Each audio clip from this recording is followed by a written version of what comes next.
Morning, everybody. It's Sean again. It's just after 4 o'clock in the morning. I don't know why I'm awake, but I am. But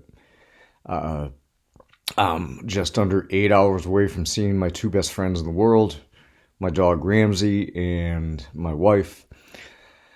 And I just wanted to say hi. I want to get more active on this channel. I've been kind of delayed a little bit, just because I've been lazy. I may post twice today because I'm going to be cooking for my wife today for the first time in about 3 months. And I'm going to try to figure out how to get.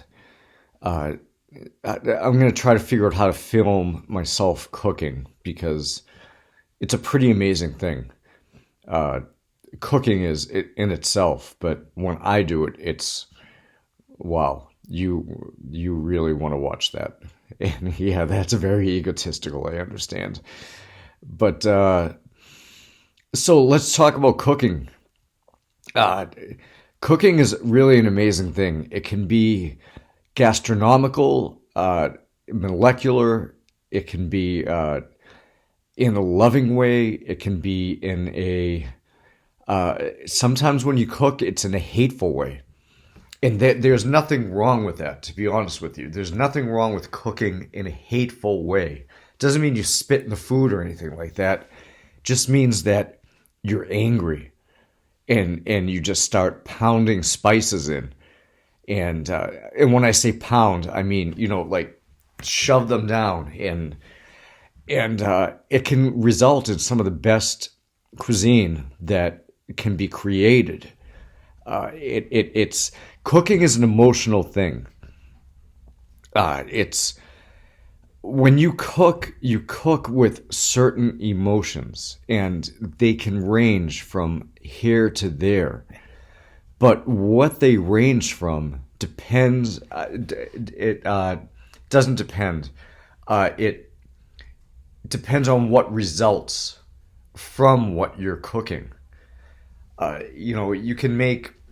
You can make a southern fried chicken from the soul, or you can make a chicken piccata from an area of yourself that is more intensive, I guess I would say, because that's how I cook. I cook chicken piccata. I'm intense when I cook chicken piccata.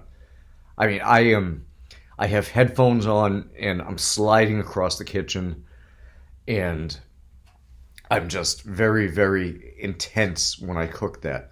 But then there's something like, let's say, meatloaf that you have to put love into and you form and then you put into the oven and you wait for it to bake. So there's active cooking, there's passive cooking. And the reason that I'm talking about cooking right now, this is the musings part of the channel, is because I'm not sure how many of you know that I'm a chef, but I am. There are a lot of things that you cook that come from different parts of your heart, your soul, your brain, I mean, cooking doesn't just come from your hands.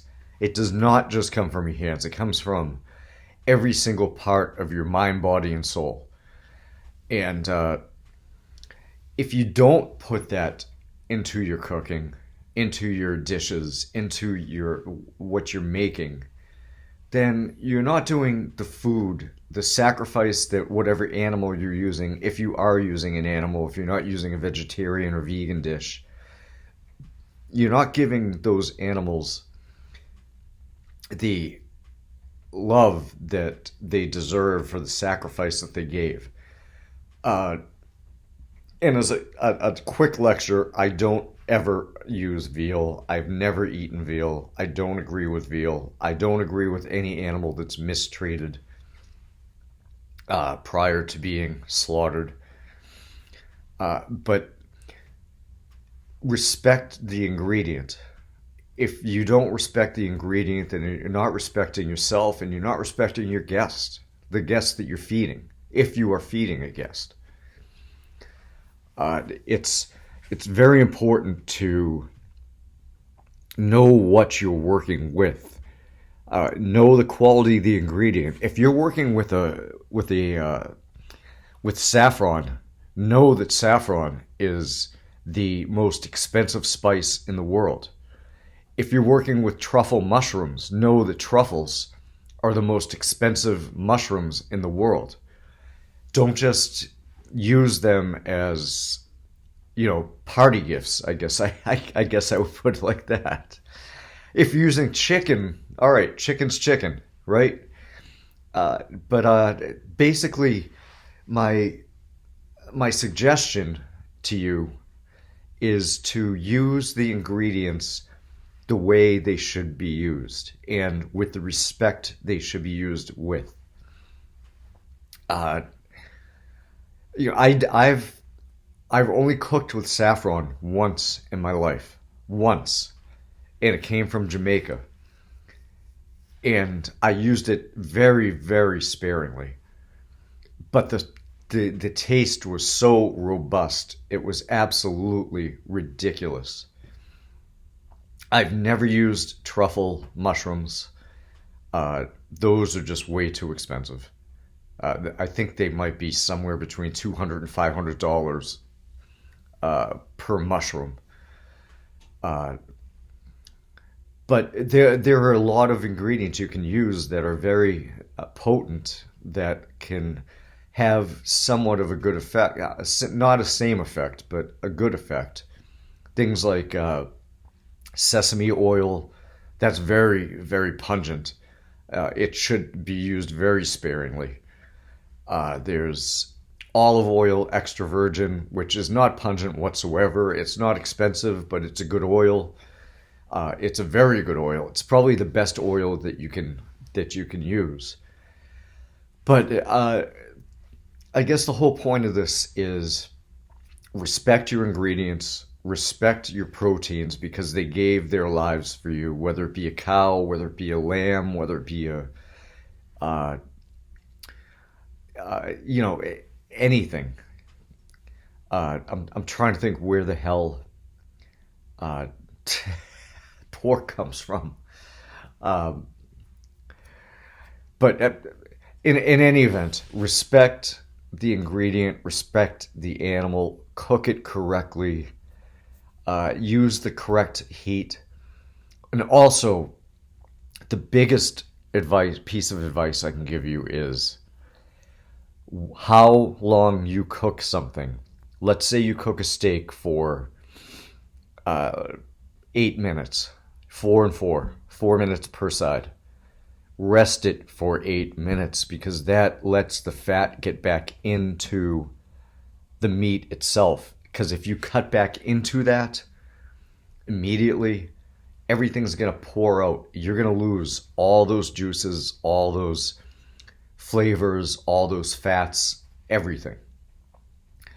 So I guess I didn't want to lecture this time around. I kind of want to keep it lighthearted, and maybe I did. But I guess that was my lecture for this time around, and that's about it. I'm trying to think. Oh, last thing I want to tell you, how to poach an egg. This is a quick lesson, and I think I'm getting close to my time. Yeah, I am. I'm at 8:45. How to poach an egg. Simmer water. Crack the egg into a bowl. Don't break the yolk. Then, once the water is simmering, make a tornado with it, with a spoon. Then, gently pour the egg in. Keep it in there because it'll spin. It'll spin and the whites will cook. The yolk will cook. After about 90 seconds, take it out. It's done. If you can cut through the middle of that egg and the yolk pours out, then you've successfully poached an egg. And I'm at 9:37. I actually hit the deadline. So have a good morning. And maybe I'll be back here again trying to get you to see me cook for my wife later on today. But anyway, I'm at 9:52. I hit the cut. See you.